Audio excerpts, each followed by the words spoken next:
Hello, All Saints. I'm here with Vic, Victoria Donougher.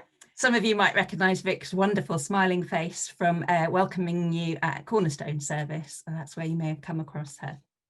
So we've got 4 questions and I'm just going to go straight for the questions. So the first question is, Vic, what are the big issues and challenges that are facing you at the moment in this period of lockdown? So I work 4 days a week, and my husband works full time, and we're both working from home at the moment. And then we have our 3 children also homeschooling. So the biggest issues that we're facing are, just managing everybody.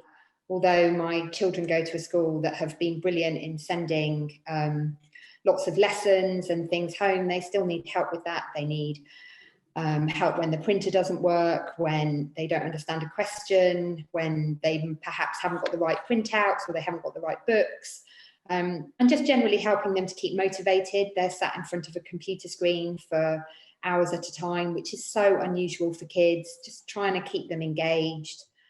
One of the things that I'm, most aware of is the guilt that I have constantly, guilt of whether or not my kids are learning enough, whether or not, the guilt about whether or not they've been outside enough, guilt that they haven't seen their friends, guilt that they haven't done their homework, and then guilt that I haven't done enough for work. And what are some of the ways that you're finding of coping with all of that? My home group is a real blessing. We're 7 ladies, and the brilliant thing about our home group is that half of us are in the same situation as me, where we've got children that have got to homeschool and we're working. And then we've got the other half of our group who are older and wiser and just so brilliant at helping us keep perspective.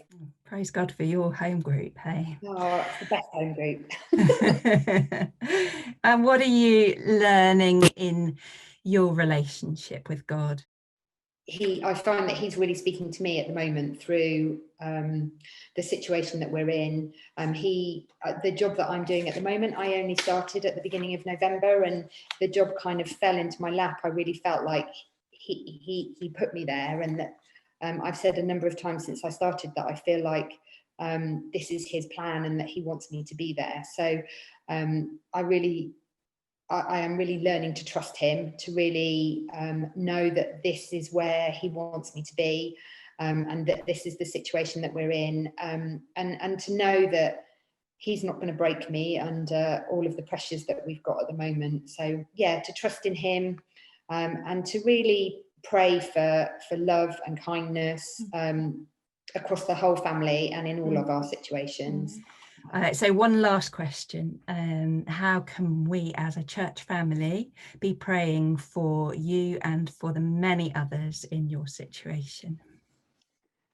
A prayer of thanks for the blessings that we do have, that the guilt that I know lots of mums and working parents and parents that are homeschooling, just that, it's not consuming, that again, that we can keep perspective.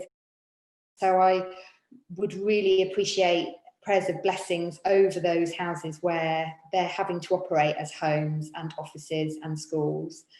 Just a real prayer for those bricks and mortar, that the relationships that go on inside of them and the words, that it's all the words are filled with love and kindness, and that there's just a real understanding that this situation we're in together, and we need to work through it.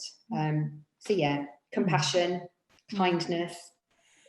Oh, Vic, we're so grateful for you having described all of the demands on you, for having found time to talk to us and give us a real insight into what life is like. And we're so aware that there will be other families that are really on the edge of coping at this time, and so we want to encourage the whole church family just to be praying for these young families, and maybe even to be reaching out to a family near you with some little encouragement, some word that says you're thinking and praying for them.